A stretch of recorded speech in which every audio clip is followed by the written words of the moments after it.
ఆధ్యాత్మిక కార్యక్రమాలతో ఓలలాడాల్సినటువంటి తిరుమల తిరుపతి దేవస్థానం అరాచక శక్తుల అసాంఘిక కార్యక్రమాలతో తల్లడిల్లిపోతోంది. బిఆర్ నాయుడు గారు అధ్యక్షుడైన తర్వాత ఆయన అధ్యక్షునిగా నియమింపబడ్డ తర్వాత తిరుమల తిరుపతి దేవస్థానం యొక్క ఔన్నత్యం, విశిష్టత పూర్తిగా మంటగలిపిపోయాయి. ఆయన చేస్తున్నటువంటి వికృత కామక్రీడలు బయటికి వచ్చిన తర్వాత మొత్తం హిందూ సభ్య సమాజం అంతా ఈసడించుకొని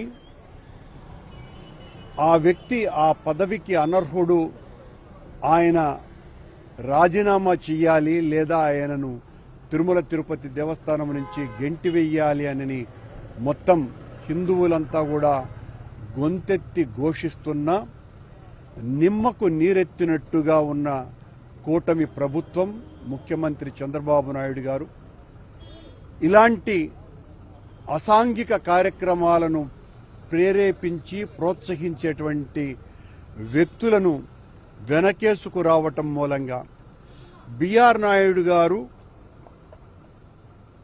ఆయన చేస్తున్నటువంటి కార్యక్రమాల వలన ఆ వికృత చేష్టలను బలపరిచేటువంటి ఆకురౌడీలంతా బిఆర్ నాయుడు పంచన చేరి బిఆర్ నాయుడు వాళ్లకు ఇష్టం వచ్చినట్టుగా దర్శనాలకు సంబంధించినటువంటి వెసులుబాటు కల్పించటంతో రోజుకు 3,000-4,300 రూపాయల సుభదం టికెట్లు, విఐపి బ్రేక్ దర్శనాలు 1,000 రూపాయలకు బ్లాక్ టికెట్లలో అమ్ముకుంటూ రోజుకు లక్షల రూపాయలు సంపాదించుకుంటున్న ఆకురౌడీలంతా కూడా పెట్టరేగిపోతున్నారు.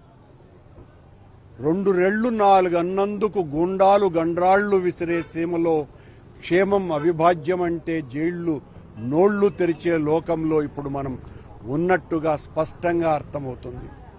మీరు చేసినటువంటి అసాంఘిక కార్యక్రమం నైతికంగా సరి అయినటువంటి చర్య కాదు అని నిన్న ఆయనకు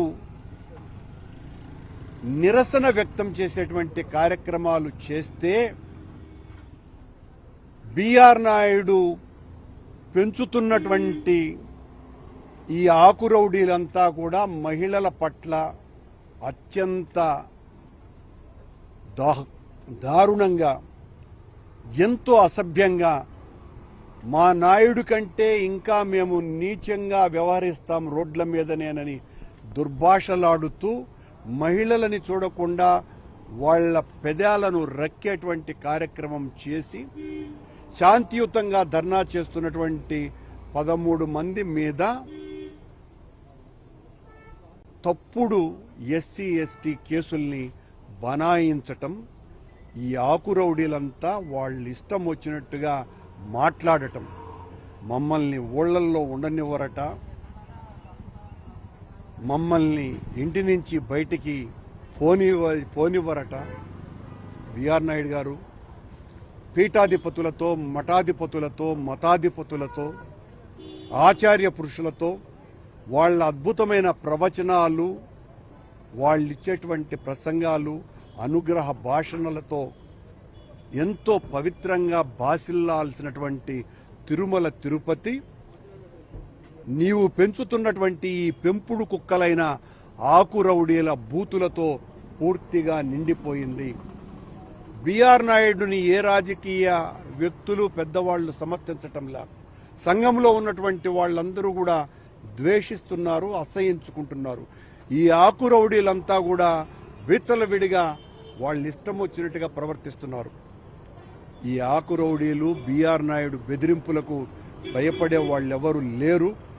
నీలాంటి త్రాష్టులని, ఇలాంటి ఆకురౌడీలను 50 ఏళ్ల క్రితమే ఉద్యమకారుడిగా నా కాలి కింద చెప్పుతో నలిపివేసినటువంటి వ్యక్తిగా చెప్తున్నా, దుర్మార్గులకు, ద్రోహులకు, రౌడీలకు వ్యతిరేకంగా మంచివాళ్లు చేసేటువంటి పోరాటంలో అగ్రభాగాన ఉంటా లాఠీ తుపాకీ లేని పోలీసు అధికారి ఉమేష్ చంద్రలాగా సజ్జనార్లాగా వీళ్లకు సమాధానం ఇస్తూనే ఉంటానని హెచ్చరిస్తున్నా.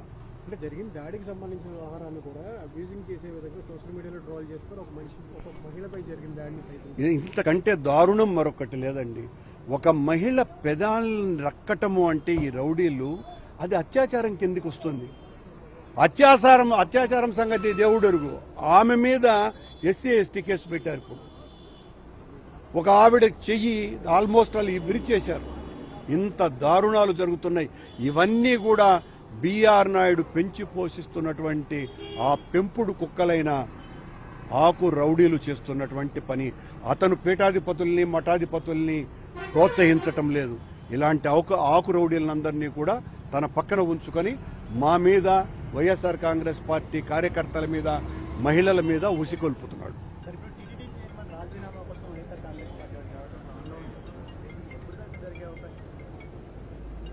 బిఆర్ నాయుడు రాజీనామా చేసేంత వరకు హిందూ సమాజం, అదేదో వైఎస్ఆర్ కాంగ్రెస్ పార్టీకి సంబంధించిన ఉద్యమం కాదు, మొత్తం హిందూ సంఘాల యొక్క ఆవేశాన్ని, ఆక్రందనని, కోపాగ్నిని వైఎస్ఆర్ కాంగ్రెస్ పార్టీ ప్రతిబింబిస్తోంది. Thank you.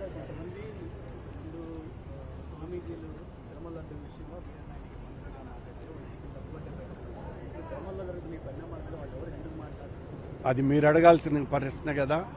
నన్ను అడిగితే నాకేం తెలుస్తుంది? మీరు అడగాలి.